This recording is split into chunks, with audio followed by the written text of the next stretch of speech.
নারীর শরীর ভোগ করার মারাত্মক কয়েকটি মিষ্টি টোপ। পরপুরুষের জিভের ডগায় লেগে থাকা প্রশংসার স্বাদ কেমন জানেন জানেন সেই স্বাদ যখন শিরা উপশিরা বেয়ে আপনার মস্তিষ্কে ছড়িয়ে পড়ে তখন কেমন নেশা হয়। এটা এমন এক নেশা যার কাছে পৃথিবীর দামি ব্র্যান্ডের অ্যালকোহলও ফিকে হয়ে যায়। এই নেশা আপনাকে মুহূর্তে মেঘের উপরে ভাসাতে পারে, আবার পরমুহূর্তে টেনে হিচড়ে নামাতে পারে বাস্তবতার কঠিন মাটিতে, যেখানে আপনার সাজানো সংসার, বিশ্বাস আর ভালোবাসা টুকরো টুকরো হয়ে পড়ে থাকে। কি চমকে গেলেন? ভাবছেন আমি ফারহানা এসব কি বলছি? ভাবছেন একটা নির্দোষ প্রশংসা নিয়ে এত নোংরা কথা বলার কি আছে? আসুন আজ সেই নোংরামির গভীরতাটাই একটু মেপে দেখি। আপনার চোখে আঙুল দিয়ে দেখিয়ে দিই যে আপাত দৃষ্টিতে জাস্ট প্রশংসা বাক্য মনে হওয়া কথাগুলোর আড়ালে কতটা ভয়ঙ্কর লাম্পট্য আর ক্যালকুলেটেড শিকারের ছক লুকিয়ে থাকে। প্রশংসার মিষ্টি টোপ। নিচের কথাগুলো আপনার জীবনে কি কখনো শুনেছেন, বা আপনার আশেপাশের কেউ কি প্রায় শোনে? ১. ভাবি, আপনি ২ বাচ্চার মা। আপনাকে দেখলে কেউ বিশ্বাসই করবে না, দেখে মনে হয় মাত্র মাধ্যমিক পাশ করছেন। সিরিয়াসলি? বিশ্লেষণ। এটা শুধু আপনার সৌন্দর্যের প্রশংসা নয়, এটা একটা সূক্ষ্ম চাল। এই কথার মাধ্যমে আপনাকে আপনার বর্তমান পরিচয় একজন স্ত্রী এবং মা থেকে বিচ্ছিন্ন করে দেওয়া হচ্ছে। আপনাকে মনে করিয়ে দেওয়া হচ্ছে আপনি এখনও একজন কাঙ্ক্ষিত নারী, যাকে দেখলে সদ্য তরুণী বলে ভ্রম হয়। আপনার স্বামী হয়তো আপনাকে বাচ্চার মা হিসেবেই দেখে, কিন্তু এই অন্য পুরুষটি আপনার ভেতরে সেই হারিয়ে যাওয়া আমিকে খুঁজে বের করেছে। কি অসাধারণ অনুভূতি, তাই না? ফাঁদটা এখানেই। ম্যাডাম, একটা কথা বলবো? নাকের পাশের তিলটা আপনাকে একদম পরি বানিয়েছে। এত্ত সুন্দর, জাস্ট অসাধারণ লাগে। বিশ্লেষণ। আপনার স্বামী হয়তো আপনার পুরো মুখটাকেই ভালোবাসে, কিন্তু এই পুরুষটি আপনার সৌন্দর্যের এমন এক ক্ষুদ্র ও ব্যক্তিগত অংশকে বিশেষভাবে প্রশংসা করছে, যেটা হয়তো আপনার স্বামী গত ৫ বছরেও খেয়াল করেনি। এই নির্দিষ্ট প্রশংসা আপনার মনে স্বামীর বিরুদ্ধে একটা চাপা অভিমান তৈরি করবে। মনে হবে এই মানুষটা আমাকে কতটা গভীরভাবে দেখে, আর আমার নিজের মানুষটা তো। এই গভীরভাবে দেখার বিভ্রান্তিই হল ধ্বংসের প্রথম ধাপ। মন খারাপ কেন ভাবি? ঝগড়া টগড়া করল নাকি? আপনার মতো এরকম একটা মানুষের সাথেও ঝগড়া করা যায়? বিশ্বাসই হচ্ছে না। নিখুঁত চাল।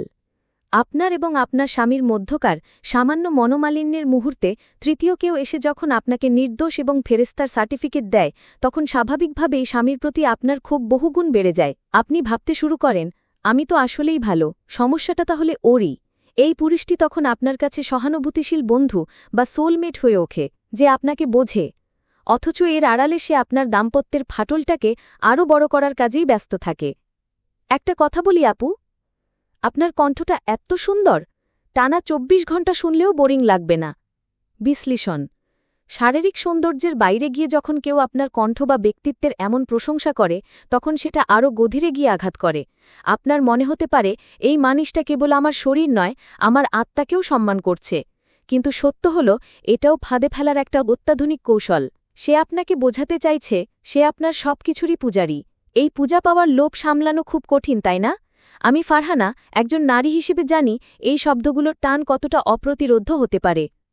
আজ থেকে আপনাকে আর আন্টি ডাকব না। দেখলে মনে হয় আবার বিয়ে দেওয়া যাবে। আর আপনাকে ডাকব আন্টি? না, আর না। মারাত্মক অস্ত্র। আপনাকে আন্টি বা বয়স্কর খোলস থেকে বের করে এনে সরাসরি বিয়ের যোগ্য তরুণীর আসনে বসিয়ে দেওয়া হলো। আপনার অবচেতন মন মুহূর্তেই ১০ বছর পেছনে চলে যাবে। আয়নার সামনে দাঁড়িয়ে আপনি নিজেকে নতুন করে দেখবেন, আর যে পুরুষটি এই ভ্রম তৈরি করল তাকে আপনার জীবনের মূল্যায়নকারী বলে মনে হবে। এই তালিকা আরও লম্বা হতে পারত। নীল শাড়িতে আপনাকে কোয়েল মল্লিকের মতো লাগছে। আমি আপনার মতো বউ পেলে ১ সপ্তাহের ছুটি নিতাম। এসবই একই মুদ্রার এপিটোপিট। এবার আসল কথায় আসি। যে পুরুষেরা বিবাহিত নারীদের এভাবে প্রশংসার জালে জড়াতে চায়, তাদের ৯৯.৯৯% উদ্দেশ্য কি? আপনাকে বিয়ে করে সুখে সংসার করা? না, একদমই না। তাদের আসল উদ্দেশ্য হল আপনার শরীর ও সঙ্গ ভোগ করা। তারা কুকুরের মতোই সুযোগের অপেক্ষায় থাকে। তারা জানে একজন বিবাহিত নারী মানসিক বা শারীরিকভাবে অতৃপ্ত থাকলে, কিংবা স্বামীর কাছে সামান্য অবহেলিত বোধ করলে প্রশংসার কাঙ্গালি হয়ে ওঠে। আর এই দুর্বলতার সুযোগ নেওয়াটা তাদের জন্য সবচেয়ে সহজ। তারা আপনাকে বিয়ে করবে না, কারণ তারা কোনো দায়িত্ব নিতে চায় না। তাদের লক্ষ্য হল রেডিমেড ফল খাওয়া। আপনার সাজানো সংসার আছে, আপনার সামাজিক পরিচয় আছে। আপনার সাথে একটা গোপন সম্পর্ক তৈরি করতে পারলে সবটুকু নিংড়ে নেওয়া যায়। যতদিন ভালো লাগবে ততদিন চলবে। তারপর আপনি আপনার ভাঙা সংসার আর কলঙ্ক নিয়ে পড়ে থাকবেন, আর সে নতুন কোনো ভাবি বা ম্যাডামের নাকের তিলের প্রশংসায় ব্যস্ত হয়ে পড়বে। সোজা কথায়, যতদিন খাওয়া যায় ততদিনই আপনার কদর। যে নারী তার স্বামীকে প্রচণ্ড ভালোবাসত, যার জীবনে স্বামীর বিকল্প কেউ ছিল না, সেই নারীও যখন দিনের পর দিন বাইরের কোনো পুরুষের মুখে নিজের এরকম খুঁটিনাটি প্রশংসা শোনে, তখন তার ভাবনার জগতে ঝড় ওঠে। সে ভাবতে শুরু করে, আমার স্বামী তো আমাকে এত ভালোবাসে, কিন্তু ও তো কোনোদিন আমার কপালের টিপটা নিয়ে এমন করে কিছু বলেনি। আমি সংসারে সবার জন্য খেটে মরছি, আর ও আমাকে শুধু দরকার হিসেবেই দেখে, অথচ বাইরের ওই লোকটি আমার ভিতরের সৌন্দর্যকে সম্মান করে। আমার স্বামী হয়তো আমাকে ভালোবাসে, কিন্তু সে আমাকে ডিজায়ার করে না। এই লোকটি আমাকে বুঝিয়ে দিল আমি এখনও কতটা আকর্ষণীয়। এই ভাবনাগুলোই হলো বিষ। এই বিষাক্ত ভাবনা থেকে জন্ম নেয় দাম্পত্য কলহ। স্বামীর ছোটখাটো ভুলও তখন অসহ্য মনে হয়। আপনি অকারণে খিটখিট করবেন, সামান্য কথায় ঝগড়া করবেন, কারণ আপনার মনে তখন একটা তুলনামূলক বিচার চলছে, যেখানে আপনার স্বামী প্রতিনিয়ত হেরে যাচ্ছে সেই প্রশংসাকারী পুরুষের কাছে। সুখের সংসারে থাকা একজন নারীও তখন নিজের মধ্যে অভাব খুঁজে পায়, যে অভাবটা আসলে ছিলই না, সেটা তৈরি করে দেওয়া হয়েছে বাইরে থেকে। এরপর শুরু হয় গোপন চ্যাটিং, লুকিয়ে বাঁকা করা, এবং অবশেষে পরকীয়া, যা একটি পরিবারকে ধ্বংস করে দেওয়ার জন্য যথেষ্ট। একটা ইনোসেন্ট প্রশংসা আপনার আত্মসম্মানকে এমনভাবে বাড়িয়ে দেবে যে আপনি আপনার বাস্তবতাকে অস্বীকার করতে শুরু করে দেবেন। আর এভাবেই একটা জ্যান্ত মানুষকে মানসিক এবং সামাজিকভাবে খুন করে ফেলা হয়।